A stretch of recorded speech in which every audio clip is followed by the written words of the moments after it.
Okay, so once you get a listing appointment, okay, the first thing that you want to do obviously is you want to send them an email. You also want to do maybe a video text, okay, as well as send them something in the mail. Ideally, you want to send them a PLP, a pre-listing packet that will have a cover letter, information about you, explanation of your home buying and home selling services. And the more information you provide them, the better it is. Typically, what I do is I will actually hand deliver my pre-listing packet a day or two before the listing appointment. I will hand deliver it. You can do it yourself. You can hire somebody to do it for you, but I would just do it yourself. You don't have to actually meet them. You can just leave it at their doorstep and just send them a quick text or a quick video with a picture showing that you left it there. The sole purpose of the materials that you're going to be sending to them or hopefully delivering to them is you want to pre-sell yourself, you want to pre-sell your services before you meet them in person. So right now, what you guys want to do, especially you guys, the agents that are thinking of focusing on the listings, is you gotta create something or copy from someone this pre-listing packet. You gotta have something. When you're going and you're meeting with the seller, okay, impression is very important. Having them see what you guys are all about, the services you provide, the products that you offer, the information about you is very, very important. That leaves a huge impression on them. That's what's going to separate you from most of the agents, because most of the agents do not really bring anything with them. They may bring comps, they may bring maybe like one-piece marketing brochure or something like that, and that's about it. You guys got to come up with something that you feel like. By the way, we can share this with you if you would like. You can copy this. That's fine. Just let me know. Okay. All right. So PLP, we talked about that, guys. That's very important. Having that. What's inside of that PLP? Pre-listing packet. We have a cover letter, marketing pieces about you, explanation of the home selling process, just sold postcards, newspapers. We used to have newspapers, not anymore. Client testimonials, our 200-step action plan, and it's all delivered in the portfolio box. Okay, the more shit you have, the better it is. Let me put it this way. So the more stuff you have, the better it is. So be creative, have that for you guys. Again, the agents that are in a partner model, okay, you guys have access to my stuff. Okay, so all you have to do is just put your name on it, okay, in your picture. Okay, important tips to remember. When you're there, when you arrive to the house, please, please, please, please, I beg you, please be on time. Please be on time. Do not be late. Please be on time. When you're driving there, try to disconnect from all the negative noise and stuff. Like, I do not listen to the radio, like I'm talking about talk show radio, or I'm not listening to the news. I'm not talking to anybody on the phone. I'm listening to a nice music, jazz, classical, or rock and roll, whatever it is you guys listen to, right? And what I'm doing when I'm driving to my listing appointment, I am just envisioning. I'm envisioning how the whole process is going to go like. I'm envisioning meeting and greeting them. I'm envisioning walking through the house. I'm envisioning asking them questions. I'm picturing getting that listing agreement signed.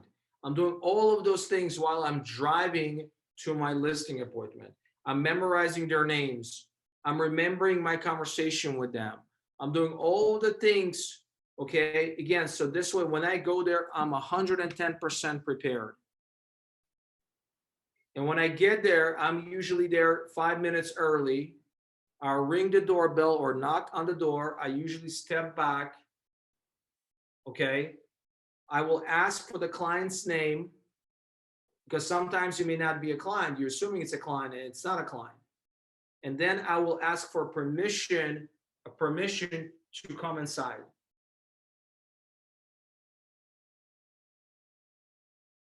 That's the etiquette that you want to have, right? Don't barge in, ask for their name, ask for permission to go inside. The next step is look for the table, ideally a table where you can put your stuff. Don't look for the couch, don't look for the bar, look for the table. You put your stuff on the table or next to the table. The next step is have them show you around.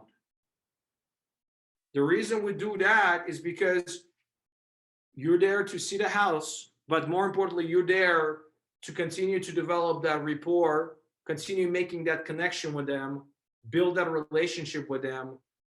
And what you want to do is you want to find a commonality. You want to find something you guys have in common, ideally.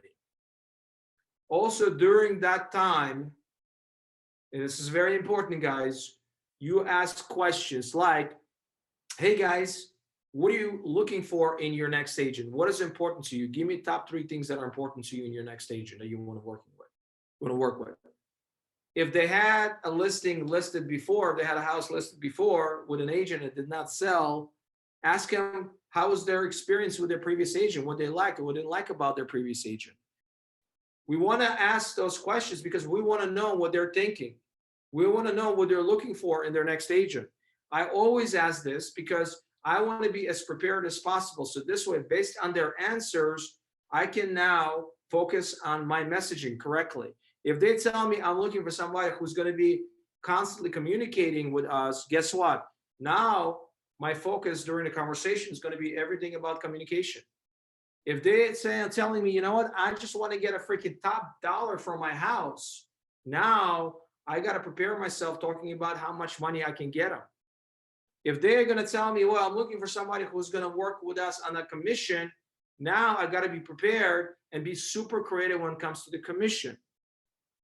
If they tell me, you know what, I'm looking for somebody who actually does a lot of marketing for us, now I have to talk about all the marketing that we do. Does that make sense? Okay. I think that same part is important for FSBOs. If you can get the homeowner in the house and walk the house with you, because then you can build your rapport and have that same conversation on a FSBO. Exactly. It's the same thing, by the way, not only when it comes to for sale by owners, Virginia, and thank you so much. You're absolutely 110% right. It has to do with any seller, like your sphere. I mean, we have a tendency of letting our guard down when we go and meet with somebody for the, like our sphere, like thinking, oh, you know what, we can be there for 5 minutes, we can get a listing, we can go. No, don't take this stuff for granted. Go through the house, take notes, ask questions. I've been in those situations before where I took things for granted, thinking, oh, you know what, they're going to go with me. I got this. Guess what? They decided to go with someone else because I half-assed. I think complimenting works a lot too. If you compliment their house, and then they'll say something about, you mention something about, oh, this fireplace or whatever, and or if they did it themselves, you can say, oh, what a great job, it looks wonderful. So I do compliments too. Bingo. You're absolutely right. It's not about pinpointing all the negatives. And by the way, most of the homes that you're going to be in, you're going to find some negatives. It's not our job, okay, to talk about negatives. It's not our job to say, oh, you should replace these carpets. Oh, you should paint this wall. Or you should declutter. All of those conversations you can have afterwards in a tactful way, in an encouraging way, with empathy and using commonality. Share stories. Hey, you know what? I had a client, similar situation, had a lot of stuff in his bedroom, and you know what? I helped him out, and I actually sent somebody who helped to help him out. You guys, you can take the time and get it done as well. But guess what? Based on that alone, we're able to have more showings, more positive feedback, and we got it sold for a top dollar. Something along those lines. This is not the time for you to, again, point out the things that are wrong with the house. That's not what you want to do.